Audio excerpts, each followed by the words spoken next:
Today is February 21st, 2026. We're on the roof of the Sues family in Phoenix, Arizona, where we can see that their roofing system has experienced quite a bit of wind damage. We see this wind damaged shingle right here.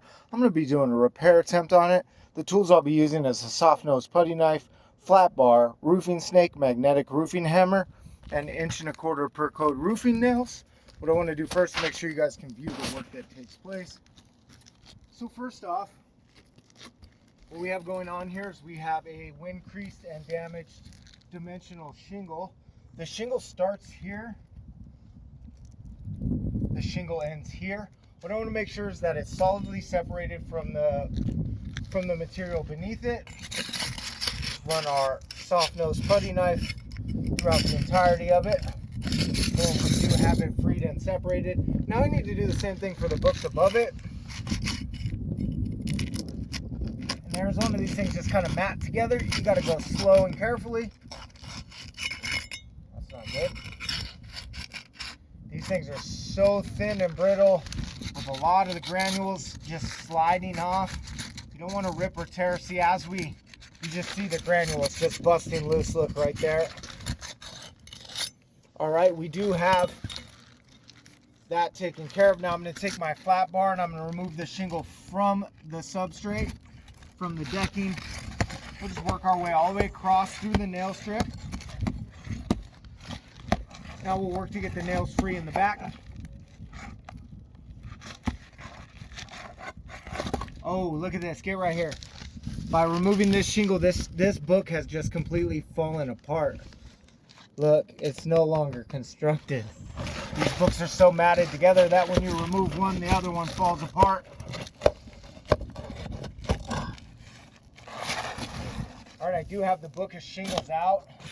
I'm going to do an investigation of the underlayment to make sure if we were to continue with the reinsertion that we wouldn't have anything impeding our reinsertion. Looks like we got a little bit of debris right there. We'll get that out of the way.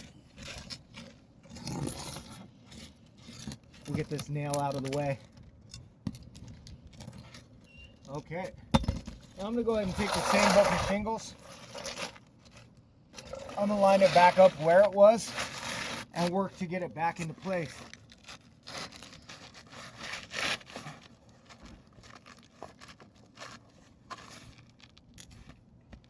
All right, we have our shingle book back in place. Now I'm going to take the roofing snake. The reason why we use the roofing snake is so we don't have to lift either one of these books more than necessary to get an appropriate nail strike, and 1.25 inch per code roofing nails. So I'll start right here on one end. Make sure that I'm in the nail strip.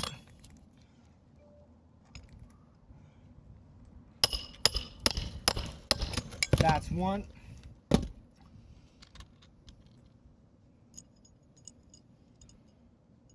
Go right here in the middle.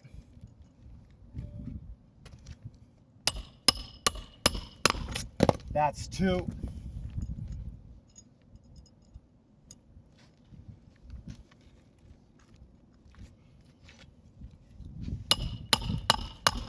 And that's three. We do have our shingle book back in place. However, as you can see, this book has completely fallen apart. This tooth is delaminated. The entire part that laminates the book, the top and the bottom portion of the book, is delaminated. This tooth is delaminated. This tooth is delaminated. This tooth is delaminated. And ironically, this one is only delaminated on the side right there. So because this book has fallen apart, it needs to be replaced. It needs to be replaced, and the very likelihood is that I would be chasing this because of the brittleness and the condition of these shingles, because of the granule loss and all of the teeth delamination. I'd probably be chasing this all the way up to the ridge. Every one I removed would damage two would turn into multiples, and we would have to climb the entire ridge to complete a replacement here. Because of these conditions, I deem this roof irreparable.